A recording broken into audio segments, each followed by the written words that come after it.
एक मुझे रिकॉर्डिंग चालू होने के बाद में good morning friends. We are into this non-destructive test of concrete part, wherein in our last lecture we have started the testing of the concrete with certain non-destructive equipments, that is the rebound hammer, wherein we have seen that plunger which is attached to the spring and a mass is being pressed over the concrete surface, whose hardness, that is whose compressive strength, is to be found out. And after that plunger, spring and mass attachment extends to its maximum limit, that mass gets released from the spring, and it impinges over the concrete surface, and it rebounds back. Therefore its name is rebound hammer. It rebounds back, and how much it gets rebounded is being measured on a scale. That distance is called as a rebound number, and corresponding to rebound number, the compressive strength of the concrete is being calibrated. है ना. Equipment अपने आप compressive strength नहीं देता. Equipment तो सिर्फ वो मास कितना पीछे जाता है तनने के बाद में, छोड़ने के बाद में, वो बताता है. लेकिन वो रिबाउंड नंबर और कंक्रीट की कॉम्प्रेसिव स्ट्रेंथ पहले अलग से निकाल के दोनों का कोरिलेशन निकाला है, और उस पर से फिर हम आगे के टेस्ट के लिए डायरेक्ट पता कर सकते हैं. तो उसको रिबाउंड हैमर टेस्ट करके बोलते हैं. तो विद द हेल्प आपने कुछ शॉर्ट में यही ध्यान में रखना है कि रिबाउंड हैमर टेस्ट और the Schmidt rebound hammer test gives us first primarily it gives us the hardness or toughness of the concrete surface over which this hammer is being plunged. ये क्या देता है कि कंक्रीट का, जिस concrete के surface के ऊपर में इसको इम्पिंज किया है, या इसको हमने सिंपल लैंग्वेज में इसको हैमरिंग किया है, तो वो सरफेस का हार्डनेस देता है, और hardness is related to compressive strength, तो सरफेस का कॉम्प्रेसिव स्ट्रेंथ देता है. लेकिन सरफेस के अंदर, यानी बहुत बड़ा यदि मास कंक्रीट है, विड्थ बहुत ज्यादा है, थिकनेस बहुत ज्यादा है कंक्रीट की, तो अप टू सर्टेन डेप्थ, एक 5 सेंटीमीटर 10 सेंटीमीटर कंक्रीट का, या 30 सेंटीमीटर तक के ज्यादा से ज्यादा, जितना हार्डनेस पहले 10 20 30 सेंटीमीटर में रहेगा उससे वो रिबाउंड होगा, उतने का कॉम्प्रेसिव स्ट्रेंथ ये देगा. लेकिन अंदर का जो कंक्रीट है उससे अंदर में, उसका कॉम्प्रेसिव स्ट्रेंथ ये नहीं दे सकता, क्योंकि ये रिबाउंड कहाँ होता है, सरफेस के ऊपर रिबाउंड होता है. ये इसके लिमिटेशन है, हम आगे में देखेंगे. ये अभी देख ही रहे limitations of this equipment of this rebound hammer. First is smoothness of surface under test, यानी जो सरफेस के ऊपर हम ये रिबाउंड हैमर ठोकने वाले हैं, हैमर करने वाले हैं, इम्पिंज करने वाले हैं, वो स्मूथ रहना चाहिए. वो रफ रहा तो नहीं चलेगा, उतना अच्छा रिजल्ट हमें नहीं मिलेगा, क्योंकि वो प्लंजर का जो टोक रहता है, जो एंड रहता है, it impacts on a smooth surface nicely as compared to rough surface. The smoothness of surface is must. Second, size, shape and rigidity of the specimen. है ना. स्पेसिमन यानी जो कंक्रीट सरफेस का या कंक्रीट की हमें टेस्ट करना है, उसका साइज, उसका शेप, है ना. रेक्टेंगुलर है तो वो अच्छा और देगा, लेकिन वो यदि स्पेरिकल है तो थोड़ा सा हमें, क्योंकि हमें थोड़ा सरफेस अच्छा चाहिए जिसके ऊपर वो इम्पिंज हो सके, प्लेन चाहिए बेसिकली. लेकिन चलता है, सर्कुलर भी है तो उसमें से, if the circle of larger diameter, then it will give the plane also. And the rigidity or toughness of the specimen or the concrete. Curing and age. यानी कितना अच्छा क्यूरिंग हुआ है और कितना पुराना कंक्रीट है. Curing and age of the surface and internal moisture content of the concrete. ये भी बहुत इंपॉर्टेंट है. कंक्रीट के अंदर यदि मॉइस्चर है, थोड़ा कंक्रीट गीला है, तो इसका इम्पैक्ट उतना अच्छा नहीं आएगा जितना सूखे कंक्रीट का मिलता है, ड्राई कंक्रीट का. ठीक है. तो curing and age of the surface and the internal moisture content of the concrete is very important.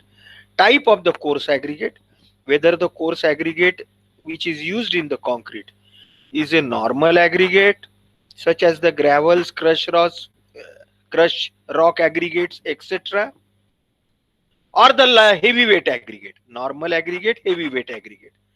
But lightweight aggregate requires special calibration, है ना. लाइट वेट एग्रीगेट पे क्या का इम्पैक्ट उतना नहीं मिलेगा जितना नॉर्मल और हेवी वेट एग्रीगेट का मिलेगा, क्योंकि उनका टफनेस ज्यादा है. लेकिन लाइट वेट एग्रीगेट के लिए आपको वो इक्विपमेंट अलग से कैलिब्रेट करना पड़ेगा, अलग से उसके को रिलेशन निकालना पड़ेगा between the rebound number and the compressive strength. The results of this Schmidt hammer or the rebound hammer are also affected by the type of the cement.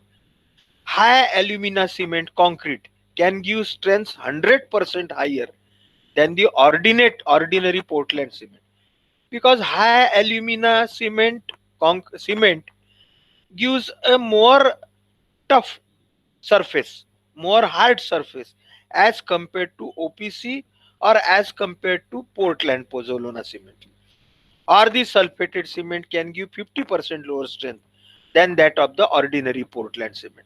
So it has been observed that the cement also plays a important role to find out the compressive strength, that is to give the toughness of the concrete surface. ये ध्यान में रखिए.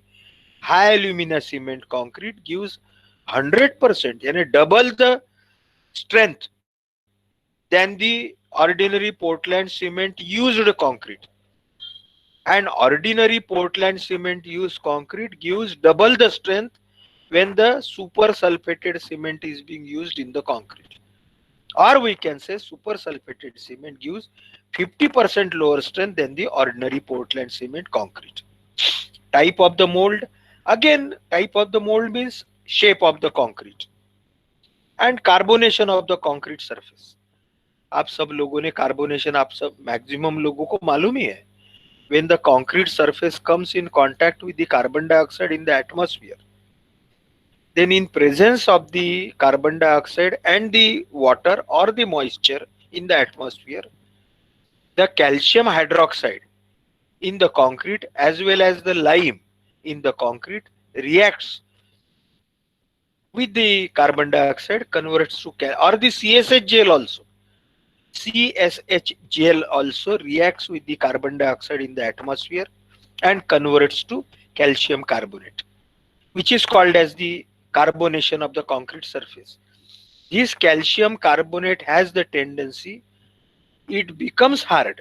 It has the hardness or toughness of the general concrete or maybe sometimes more. But it shrinks, उसको shrinkage property है, इसलिए carbonation होना बहुत अच्छी बात नहीं है. लेकिन उसका इफेक्ट ये टेस्ट के ऊपर होता है. अब ये जो श्मिट हैमर टेस्ट है, उसको इंटरप्रिट कैसा करेंगे, उसके जो रिजल्ट्स है वो कैसे हम पता करेंगे, वो अभी थोड़ा समझ लेते हैं. आगे में जाने के पहले जो हमारा पल्स अल्ट्रासोनिक टेस्टिंग मशीन है, उसमें जाने के पहले ये रिबाउंड हैमर जो यूज करते हैं उसको कैसे कॉम्प्रेसिव स्ट्रेंथ में हम पता कर लेंगे, वो हम समझ लेते हैं. मैंने जैसे आपको बताया कि rebound hammer gives the rebound number और द रिबाउंड इंडेक्स. ठीक है. ये डायरेक्ट कॉम्प्रेसिव स्ट्रेंथ नहीं देता क्योंकि इसमें कोई वैसी अरेंजमेंट नहीं है कॉम्प्रेसिव स्ट्रेंथ ऐसे पता करने की.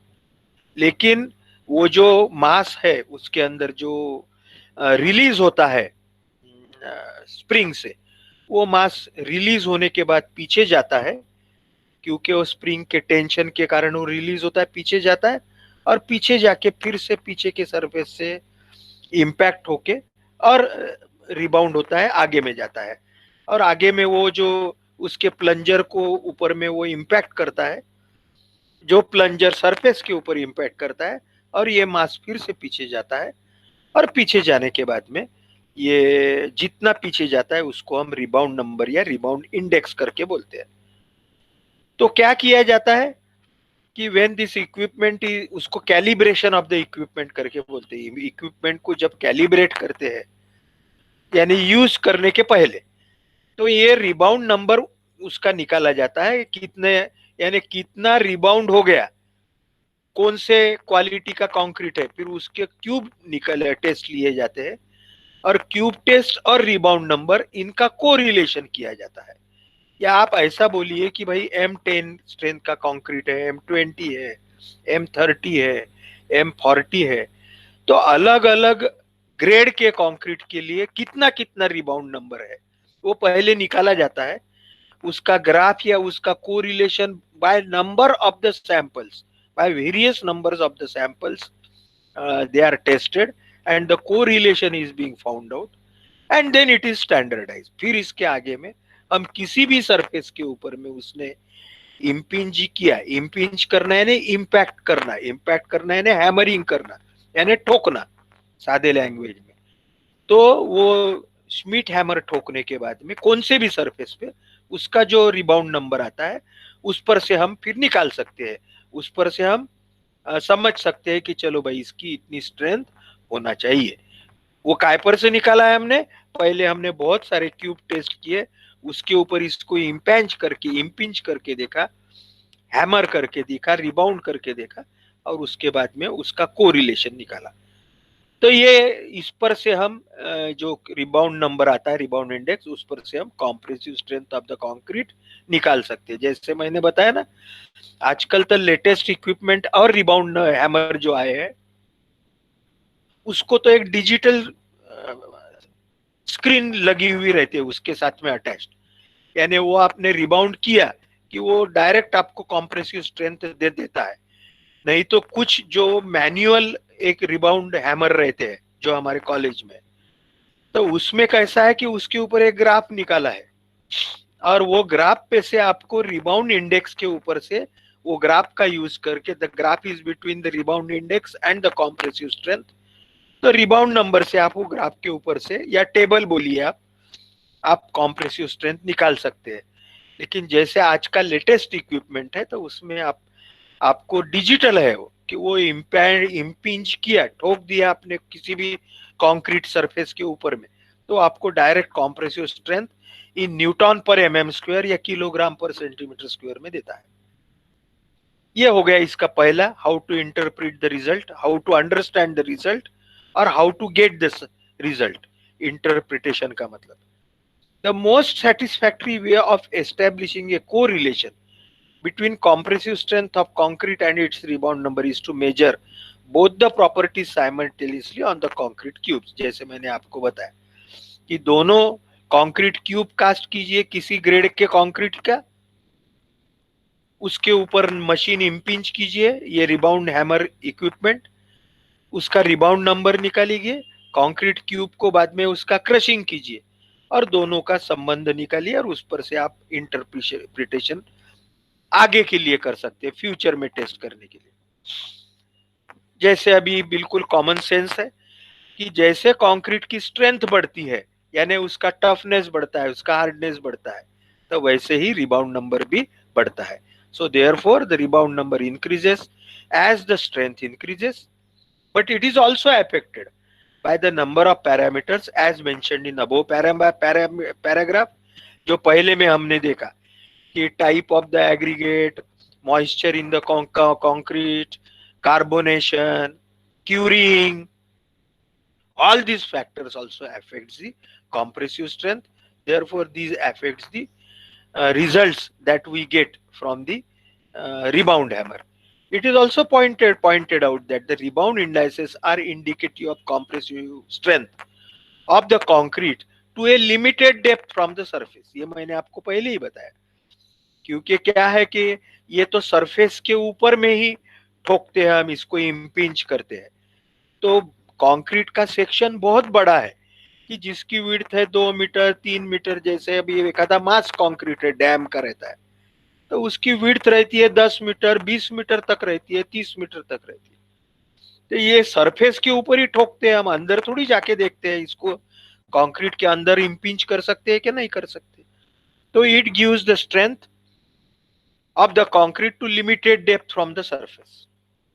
If the concrete in a particular member has internal micro cracking, एखादे कंक्रीट की इसमें इंटरनल माइक्रो क्रैकिंग है, अंदर में कुछ क्रैक्स है, कुछ फ्लॉज है, कुछ वॉइड्स है, और हेट्रोजीनियटी, यानी क्योंकि कंक्रीट हेट्रोजीनियस है तो अलग अलग हो गए उसके member segregation across the cross section, the rebound number indices will not indicate the same. rebound number अंदर में कंक्रीट खराब है कि बुरा है कि अच्छा है वो नहीं बताता, ये सिर्फ सरफेस का हार्डनेस बताता है, ये इसकी लिमिटेशन है।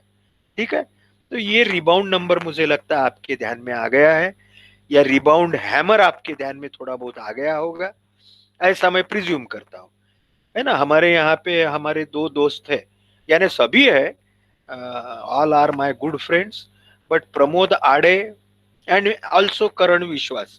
If you could help me to get the download the videos of the rebound hammer, and now we'll be moving on to the pulse ultrasonic testing equipment. तो अपन इसके ऊपर में नेक्स्ट लेक्चर में उसको मैं बताने का ट्राई करूंगा और समझाने का ट्राई करूंगा। ठीक है, और नहीं तो हम कॉलेज में मिलते हैं तो आप खुद ही ये सब प्रैक्टिकल, हमारे इक्विपमेंट इतने अच्छे हैं और बहुत महंगे हैं ये all this non destructive testing equipments cost more than 1 lakh पर इक्विपमेंट। ये पल्स अल्ट्रासोनिक टेस्टिंग मशीन तो 2 लाख 3 लाख का है, लेकिन हमारे कॉलेज ने टेस्टिंग के यानी स्टूडेंट को समझने के लिए कॉस्ट में कहीं कॉम्प्रोमाइज नहीं किया है। कहीं बाकी कॉलेज में आपको नहीं देखेंगे, देखने को मिलेंगे ये इक्विपमेंट्स दोनों भी, श्मिट हैमर और पल्स अल्ट्रासोनिक टेस्टिंग मशीन। ठीक है, तो ये हम देखेंगे। मुझे वीडियो भेजा तो मैं नेक्स्ट टाइम आपको बताने का ट्राई करूंगा, मैं खुद भी डाउनलोड करने का ट्राई करूंगा, है ना। मुझे थोड़ा सा यूट्यूब से कैसा डाउनलोड करना है एक बार मुझे प्रमोद ने बताया था, फिर भी I will try my level best to get the videos. And also I request you all, कम से कम 10-12 आज जो है कि आप भी यूट्यूब पे जाके वीडियो जरूर देखिए, दोनों भी, श्मिट हैमर और अभी हम पल्स अल्ट्रासोनिक। और कोई डिफिकल्ट नहीं है, बहुत इजी है, जैसा आप मोबाइल यूज करते हैं वैसे यूजर फ्रेंडली इक्विपमेंट है ये, है ना, मस्त। और मैंने बताया, फिर से मैं आपको रिपीट करता हूँ कि आज ये दो इक्विपमेंट के टेस्टिंग के भरोसे या और कोई,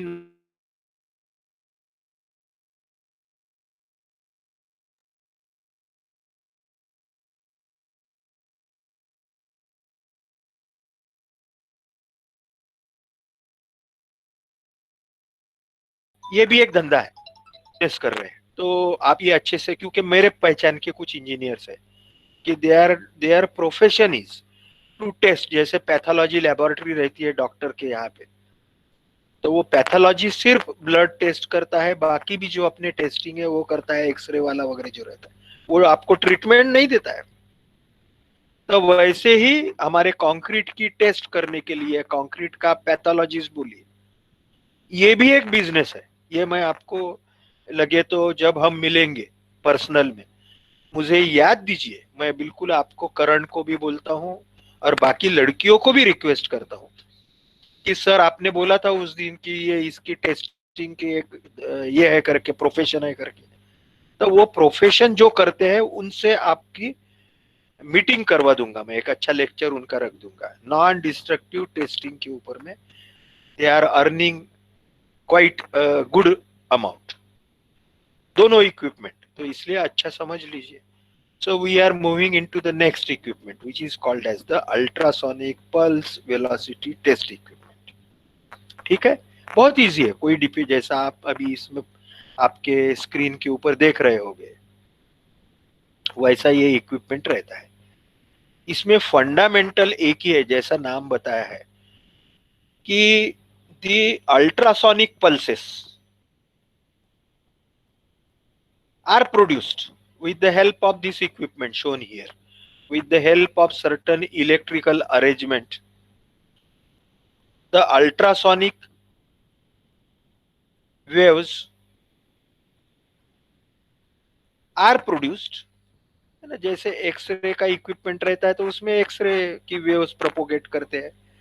आपने कम से वो भी देखा होगा, एक सोनोग्राफी होती है, तो वो सोनोग्राफी भी ऐसी रहती है, उसमें भी some waves are propagated, they are passed through your body, and then after they passes through the body, they are taken on certain equipments, and they are then seen over the screen of the camera or screen of the laptop or screen of that equipment, और क्या अंदर problem है वो पता चलता है। वैसे ही equipment है ये, ठीक है, ultrasonic pulse velocity testing equipment. अब इसका थोड़ा सा समझ लेते हैं फंडामेंटल, ये इक्विपमेंट का थोड़ा आपको आइडिया दिया मैंने। अब ये इसके क्या फंडामेंटल प्रिंसिपल है वो समझ लेते हैं। दो टाइप के हैं। पहले है mechanical sonic pulse velocity method. ये फिर से सोनिक का मतलब साउंड से रिलेटेड है ना, हम बोलते हैं अल्ट्रासोनिक या सुपरसोनिक प्लेन है, बोलते हैं सुपरसोनिक, यानी साउंड के भी जिसकी वेलोसिटी ज्यादा है, ऐसे जेट है, एरोप्लेन है। तो mechanical sonic pulse velocity method, यानी ये अल्ट्रासोनिक पल्स वेलोसिटी मेथड से हम इलेक्ट्रिकली प्रोड्यूस करते हैं अल्ट्रासोनिक पल्सेस। लेकिन इसके पहले पुराने जमाने में जब हम, यानी इसके 10-20-30 साल पहले, पुराना यानी बहुत पुराना जमाना नहीं, कंक्रीट टेक्नोलॉजी पिछले 100 साल में डेवलप हुई है, तो 10-20-30-40 साल पहले ये मैकेनिकल सोनिक पल्स वेलोसिटी के पद्धत से या मेथड से कंक्रीट की हेल्थ जांच किए जाती थी, है ना। कंक्रीट, ये जो पल्स अल्ट्रासोनिक टेस्टिंग मशीन है, इसका यूज क्या है? इसका use to know the strength of the concrete, ये तो है ही, but it better gives what is there inside the mass of the concrete, है ना। हमें कंक्रीट की सरफेस यदि ऊपर से चकाचक दिख रहा है तो इसका मतलब कंक्रीट अंदर से अच्छा है, ऐसा नहीं है। कंक्रीट के सरफेस को अच्छा फिनिशिंग किया हमने तो कंक्रीट का सरफेस मस्त दिखेगा, है ना। पॉलिश, तेल पॉलिश बोलते हैं अपन, क्या बोलते हैं उस टाइप से। लेकिन वो कंक्रीट के अंदर में क्या क्वालिटी है ये पता, क्योंकि we are interested in overall quality of the concrete, क्योंकि हमारा स्ट्रक्चर यदि हमें लॉन्ग पीरियड के लिए चलाना है अच्छा, तो उसकी internal quality we must know. Internal quality यानी क्या? फिर से again related to durability, that is the permeability, whether there are cracks in the concrete, whether there are voids in the concrete, whether there are pores in the concrete। तो ये पता करने के लिए ये जो टेस्ट हम अभी पढ़ रहे हैं, पल्स अल्ट्रासोनिक टेस्टिंग, ये इससे करते हैं ना। मैंने साथों साथ ये इक्विपमेंट के फोटोग्राफ भी बाजू में लगाए हैं, और जैसे मैंने आपको बताया, मैं समझाने वाला हूँ ये बात, थोड़ा सा आइडिया दिया शुरू में। तो ये कैसे डेवलप हुआ? तो पहले हुआ mechanical sonic pulse velocity method. इसमें क्या किया गया कि the sound waves are produced, है ना। आपने फिजिक्स में पढ़ा है वो साउंड के चैप्टर में, 12th में वगैरह, वो प्रोंग रहता है, वो प्रोंग को ऐसा टैप किया, साउंड में ऐसा रहता है, वो प्रोंग ही बोलते हैं शायद उसको, तो उसको यदि टैप किया तो साउंड वेव्स प्रोड्यूस होते हैं। और हमने वो प्रैक्टिकल भी किया है 12th में, या पढ़ा तो भी है कि वो किसी मीडियम को अटैच किया तो वो साउंड वेव्स पास होती है उसमें से, तो उसको मैकेनिकली प्रोड्यूस साउंड वेव्स करके बोलेंगे अपन। तो वैसा ही करते हैं mechanical sonic pulse velocity method में। Measurement of the time of travel of longitudinal और compressional waves, that is the sound waves, longitudinal and the compressional waves generated by single impact hammer blow or repeated blow, है ना। Hammer यानी हथौड़ा, हथौड़े से concrete के member के ऊपर में उसको ठोकेंगे, ब्लो करेंगे, तो उसके कारण उसमें वेव्स प्रोड्यूस होगी। और उस वो वेव्स एक जगह से दूसरे जगह जाने के लिए, कंक्रीट के एक सरफेस से दूसरे सरफेस पे जाने के लिए कितना समय उसने लिया, वो हम गिनने का प्रयत्न करेंगे, जांचने का प्रयत्न करेंगे. Okay, this is one method which is called as the mechanical sonic pulse velocity method. But we are now in our modern era. तो यहाँ पे पल्स अल्ट्रासोनिक या अल्ट्रासोनिक पल्स वेलोसिटी मेथड, इसमें क्या होता है, measurement of the time of travel of electronically generated mechanical pulses which are called as the ultrasonic pulses. So time of electronically generated mechanical pulses through the concrete pulses through the concrete is being found out. जैसे यहाँ पे आपके दिख रहा होगा ये photograph में आपके स्क्रीन पे एक कंक्रीट का क्यूब है. तो ये कंक्रीट के क्यूब्स के एक साइड से, फ्रॉम वन साइड, ये इक्विपमेंट है. ये इक्विपमेंट में electronically prepared or produced, these mechanical ultrasonic pulses are produced with the help of certain electrical and electronic arrangement. और यहां से एक वायर से या एक केबल से ये पल्सेस निकलती है और ये दो, इसको ऐसे, जिसको अभी आगे में हम पढ़ेंगे, ये दो ऐसे क्या ट्रांसड्यूसर करके बोलते हैं उसको, ट्रांसड्यूसर. दो ऐसे मोल्ड रहते, mould. Those molds are attached to with the wire to these equipments. One mold is called as the transducer, another is also transducer, but this is the sending waves sending transducer, and the another is waves receiving transducer. तो ये ऐसे, ये जो cube है, ये cube के एक and से वेव छोड़ी जाती है, पल्स अल्ट्रासोनिक वेव्स, और दूसरे एंड से उसको रिसीव किया जाता है. तो इसकी लेंथ हमें मालूम है. वेव छोड़ने के बाद में और रिसीव करने तक कितना समय लगा, वो टाइम हम गिन सकते हैं घड़ी लगा के, या इक्विपमेंट में क्या लगा सकते हैं, इलेक्ट्रॉनिक वॉच, और उस पर से हम कितना समय लगा इधर से इधर, वो टाइम वी कैन गेट.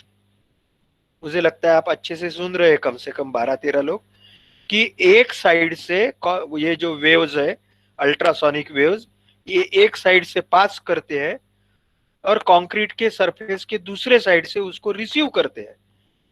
तो यहां से यहां एक साइड से दूसरे समय जाने के लिए, साइड जाने के लिए कितना समय लगा, वो घड़ी लगा के हम गिन सकते हैं ना. स्टार्ट किए बराबर क्लॉक चालू किया और इधर वेव्स मिलने के बाद क्लॉक बंद किया, है ना. बहुत कम समय लगता है, इसलिए हम इलेक्ट्रॉनिक या डिजिटल क्लॉक यूज करते हैं, मैन्युअली नहीं कर सकते इतने फास्ट. तो हमारे पास में ये मेंबर की लेंथ है, हमारे पास में कितना समय लगा वो टाइम है. तो length divided by time will give the velocity of the pulse pass through the concrete. Okay, you all know velocity is equal to distance divided by the time. मुझे लगता है आपके बेसिक फंडामेंटल ध्यान में आ रहा है, वो इसका ये है. So the pulses can be generated either by hammer blows or with the use of the electroacoustic transducer. ये अभी थोड़ा सा और थोड़ा डिटेल में समझ लेते हैं कि ये पल्सेस जब पास करते हैं, so this pulses either with the help of the hammer blow, हथौड़ा ठोकने के बाद में, या इलेक्ट्रॉनिक एकॉस्टिक ट्रांसड्यूसर्स, जो अभी हमने ये ऐसा इलेक्ट्रॉनिक मशीन यूज किया पल्सेस प्रोड्यूस करने के बाद में. तो 3 टाइप की वेव्स प्रोड्यूस होती है ना. थोड़ा थियोरेटिकल है, थोड़ा बहुत डिटेल में नहीं जाना, सिर्फ हमें एग्जाम के दृष्टि से ध्यान में रखना है. 3 वेव्स, लॉन्जिट्यूडिनल वेव्स, लॉन्जिट्यूडिनल है ना वेव्स, अभी आपको पढ़ा है आपने, wave length, waves, wave shapes. So longitudinal waves, they are the fastest speed waves. इसकी स्पीड बाकी वेव्स से डबल रहती है, fastest. Second waves are the shear waves, are the transverse waves, and the third are the surface waves. Both the second and third are the slowest. इससे ये दोनों से ये longitudinal waves की स्पीड फास्ट रहती है, डबल रहती है. ठीक है, 3 टाइप के वेव्स, इसको यदि हम इसमें से वेव्स प्रोड्यूस करके पास करते हैं तो 3 types of the waves are pass through it.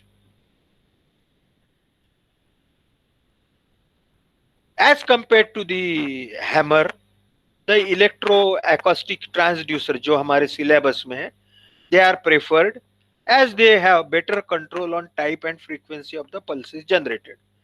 अब क्या है ये, जरा इसके डिटेल में जाते हैं. They consist of the electronic circuit for generating pulses. इसके अंदर में इलेक्ट्रॉनिक सर्किट रहता है जिसको इलेक्ट्रिसिटी सप्लाई करने के बाद में ये पल्सेस प्रोड्यूस होती है. A transducer for transforming the electronic pulses into mechanical energy having vibration frequency in the range of 16 to 50 kilohertz.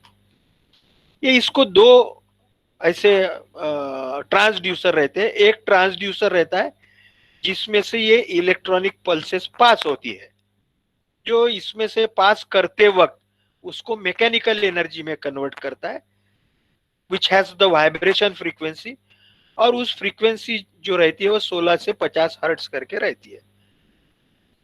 उसके बाद में यहां से पास करने के बाद में with the help of the transducer, दूसरा साइड में दूसरा ट्रांसड्यूसर एक रहता है जिसको हम सेंडिंग या ट्रांसमिटिंग ट्रांसड्यूसर बोलेंगे. Transducer which transmits the waves and the another transducer which receives the waves, receptor transducer करके बोलेंगे, रिसीवर ट्रांसड्यूसर. ठीक है. तो पहले जो ट्रांसड्यूसर है उसमें से हमने इलेक्ट्रॉनिक पल्सेस पास किया जो वाइब्रेशन फ्रीक्वेंसी प्रोड्यूस करते हैं 16 से 50 किलो हर्ट्ज तक के. और ये पास करने के बाद में the time of travel between the initial onset and reception of the pulses is measured electronically. तो दूसरा साइड में जो रिसेप्टर ट्रांसड्यूसर है, यहां से time of travel between the specimen और member of the concrete is measured. The path length between the transducer divided by time of travel gives the average velocity of wave propagation. ठीक है. एक शायद आपको याद होगा, जब हमने elastic properties of the concrete पढ़ रहे थे तो उसमें हमने पॉइसन्स रेशो करके पढ़ा था, which is the ratio of the lateral strain to longitudinal strain करके. और वो पॉइसन्स रेशो पढ़ते वक्त हमने एक फॉर्मूला देखा था और उसमें हमने ये पढ़ा था कि ये जो मॉड्यूलस ऑफ इलास्टिसिटी है या पॉइसन्स रेशो है, it can be found out with this equipment, pulse ultrasonic testing machine. ठीक है. आप फिर से अभी इस रेफरेंस में you can revise yourself there by going into that unit number, maybe it was in unit number 3, strength में modulus of elasticity और elastic properties of the concrete, जिसमें हमने पॉइसन्स रेशियो सबसे आखिरी में पढ़ा था. तो इसका फंडामेंटल जो है अल्ट्रासोनिक पल्स वेलोसिटी टेस्टिंग का, इसका प्रिंसिपल ऐसा देखा गया है कि भाई velocity of sound in A solid material, that is the ultrasonic waves or sound waves, when they are passed through the solid material, velocity is the function of square root of the ratio of its modulus of elasticity E to its density rho. ऐसा देखा है कि जो sound waves इसमें से पास होती है concrete member से, वो काय के ऊपर डिपेंड हो रहती है?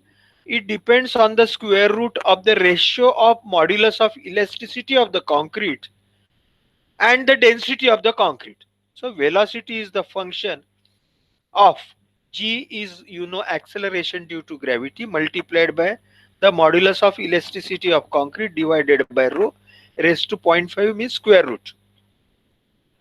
So this relation can be used for determination of the modulus of elasticity of concrete if Poisson's ratio is known. ठीक है. तो ये जो ये है velocity of the waves through the concrete, यदि हमें पता चल गई वेलोसिटी, तो उस पर से हम मॉड्यूलस ऑफ इलास्टिसिटी निकाल सकते हैं.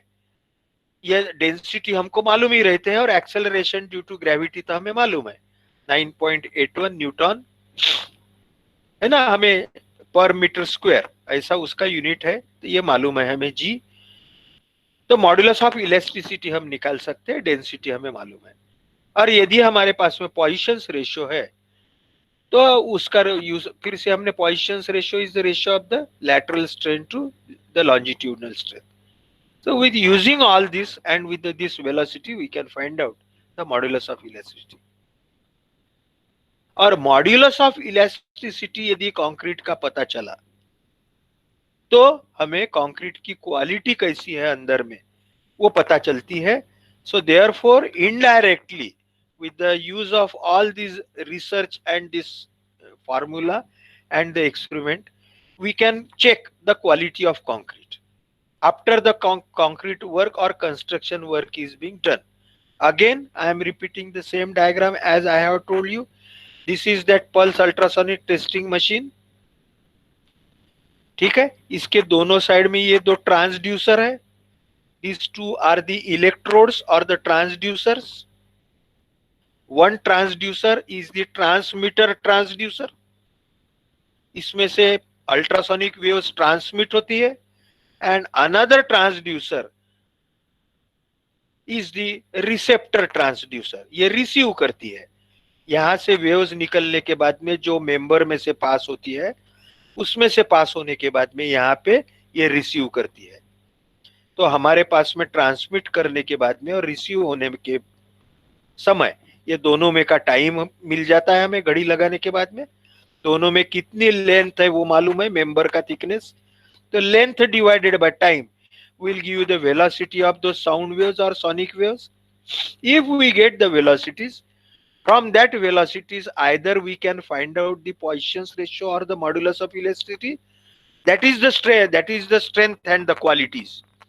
Okay, because we can again correlate and calibrate the modulus of elasticity with the strength. How, that we will know.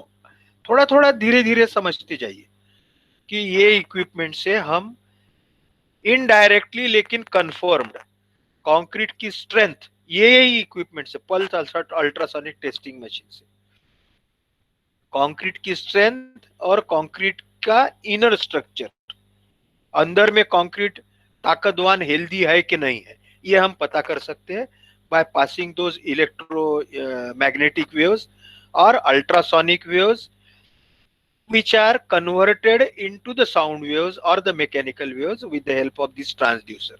है ना, थोड़ा थोड़ा समझते जाइए. 100% एग्जाम में एक क्वेश्चन पूरा आता है, सबसे आखिरी वाला. वो एक तो श्मिट हैमर के ऊपर में आता है, नहीं तो अल्ट्रासोनिक टेस्टिंग मशीन के ऊपर में आता है. तो हमें थोड़ा थोड़ा उसका प्रिंसिपल क्या है उसका स्केच निकालते आना चाहिए और उसके कंपोनेंट बताते आना चाहिए. ये चीजें हमें समझ में आनी चाहिए. अब थोड़ा हम और आगे में इसके डिटेल में जाते हैं. The ultrasonic pulse is generated by electro acoustical transducer.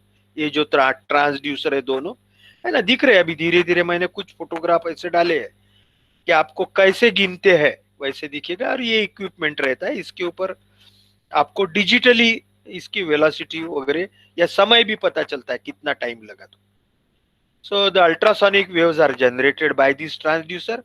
When the pulse is induced in the concrete from the transducer, यहाँ से पल्स अंदर में भेजने के बाद में ये पल्सेस 3 टाइप के वेव्स हमने देखा.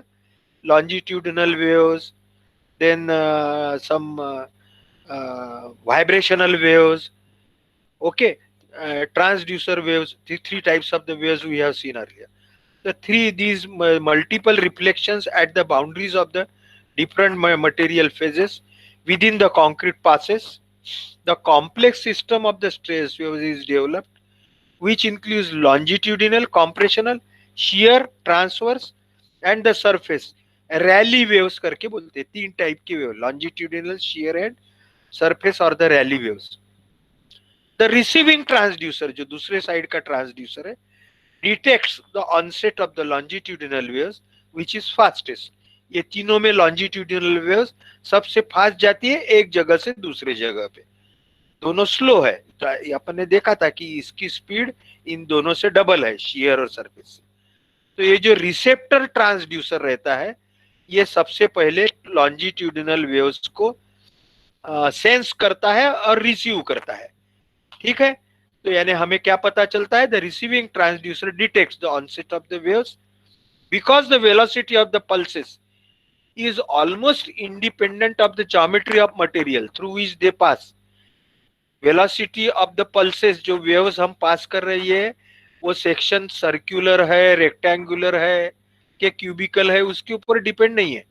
अब काय के ऊपर डिपेंड रहेगा फिर वो कंक्रीट के अंदर का स्ट्रक्चर कैसा है उसके ऊपर डिपेंड रहेगा। It will depend on the elastic properties of the concrete, and elastic properties of the concrete depends on the homogeneity, the density of the concrete, voids and the cracks in the concrete. So pulse velocity method is convenient technique for investigating the structural concrete. What is the principle? That comparatively higher velocities are obtained when the quality of concrete in terms of the density, homogeneity and uniformity is good. ये sentence बहुत important है कि ये concrete में जो velocity मिलेगी, अभी मैंने आपको बताया वेलोसिटी ये वेव्स की कैसी पता करेंगे।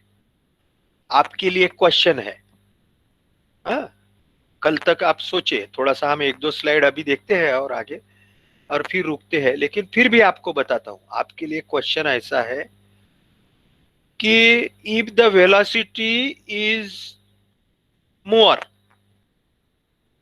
Listen very carefully, you can answer, अभी भी आप चैट में आंसर कर सकते हैं लेक्चर के बाद में, या आप मुझे व्हाट्सएप भी कर सकते हैं individual. Listen my sentence very carefully और आंसर उस हिसाब से दीजिए आप। If the velocity is more, the concrete is good, one sentence. If the velocity is more, the concrete is bad. ठीक है, velocity more, whether the concrete is good or bad. Velocity is less, velocity concrete में जो pulses जा रही है उसकी velocity कम है, तो कंक्रीट इज गुड और कंक्रीट इज बैड। ये दोनों आंसर आपको अभी भी दे सकते हैं आप सोच के थोड़ा सा, तब तक के मैं आपको समय देता हूँ 1-2 मिनट और। अभी मैंने बताया पल्स अल्ट्रासोनिक टेस्टिंग मशीन कैसे चलाते हैं, क्या होता है, मुझे लगता है थोड़ा बहुत आपके ध्यान में आ गया होगा कि इसके अंदर से हम साउंड वेव्स पास करते हैं, जैसे किसी वायर के अंदर से इलेक्ट्रिक वेव्स पास करते हैं। हमारा टेलीफोन रहते हैं, वायर वाला टेलीफोन जो रहता है उसमें से साउंड वेव्स पास करते हैं, है ना। हमारे जो मोबाइल है तो वो माइक्रोवेव्स हवा में से पास करते हैं, वो हम रिसीव करते हैं मोबाइल में, और उसके कारण तो हम सुन सकते हैं सब। तो मेरा क्वेश्चन ये है कि if velocity is more, the concrete is good और bad. If velocity is less, concrete is good और बैड। ठीक है, यहाँ पे एक थोड़ा सा क्लू है that comparatively higher velocities are obtained when the quality of concrete in terms of the density, homogeneity and uniformity is good. In case of the, चलो थोड़ा सा आंसर है इसमें अभी, in case of the poor quality, यानी concrete में अब आपकी वेलोसिटी काय के ऊपर में डिपेंड है। आप थोड़ा सा फिर से आपके 12th में जाइए, आपने साउंड पढ़ा है, इलेक्ट्रिसिटी पढ़ा है, हीट पढ़ा है ना। इतना लेट आया है कोई तो भी महाशय, we are at the end of the lecture.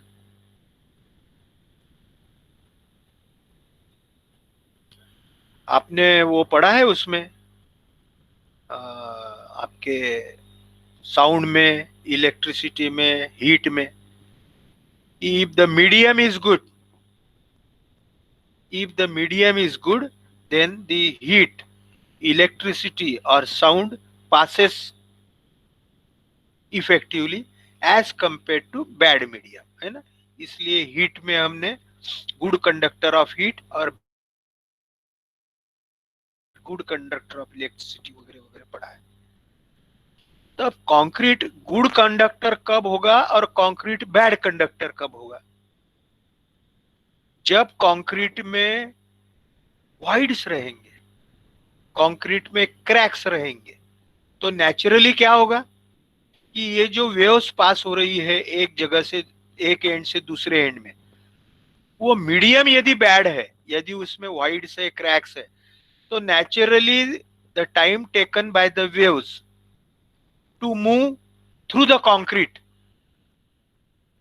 will be more for the bad concrete, because the waves will pass through aggregate or the cement paste.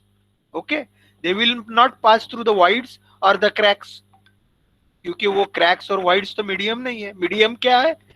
Concrete है. कंक्रीट यानी एग्रीगेट और सीमेंट की पेस्ट जो है. यदि ये पूरा homogeneous है, कॉम्पैक्ट है और कोई वाइड्स और क्रैक्स नहीं है, तो मीडियम बहुत अच्छा है. तो waves will be passed very nicely, and if the waves passes very nicely, it will take lesser time to move from one place to another, and lesser time to cross the same distance means more velocity. Okay, more time to pass through the concrete means cracks, voids, etc. More time, because velocity is equal to distance by time. More time, lesser velocity. Lesser velocity, bad concrete. Larger velocity, good concrete. ठीक है, ये मैंने ही अभी answer दे दिया आपको. यहाँ पे हम रुकते हैं अभी. ये एक बार फिर से मैं ये पढ़ने के बाद में, in case of the poor quality concrete, a crack, voids or flaws inside the concrete, lower velocities are obtained as the pulse strength is attenuated and it passes around the discontinuity. जो मैंने आपको बोला ये थोड़ा technically है. Pulse strength जो है, pulse जो पल्सेस जो है, electromagnetic pulses, they are obstructed and they passes around the discontinuity. बीच में जो वाइड्स है, क्रैक्स है, उसको डिसकंटिन्यूटी बोलेंगे. उसके कारण उसके अराउंड उसको पास होना है, due to which its path length is increasing. ये एक्चुअली बाहर से जो दो इलेक्ट्रोड्स या ट्रांसड्यूसर में की length, external length may be fixed, but internally they have to pass around the voids and the cracks, because they cannot avoid that, because they have to pass through the aggregate and the cement paste, because that is the medium. So if the voids and cracks are there, then the path length will increase, and if the length increases, then time taken by those waves will be more. So if time is more, then length, actual length, external length divided by the time, the velocity will be less. So consequently lower velocities are obtained. Okay. The actual pulse velocity obtained depends primarily upon the material, mixed proportion of the concrete, density, modulus of elasticity of aggregate also significantly affect the pulse velocity.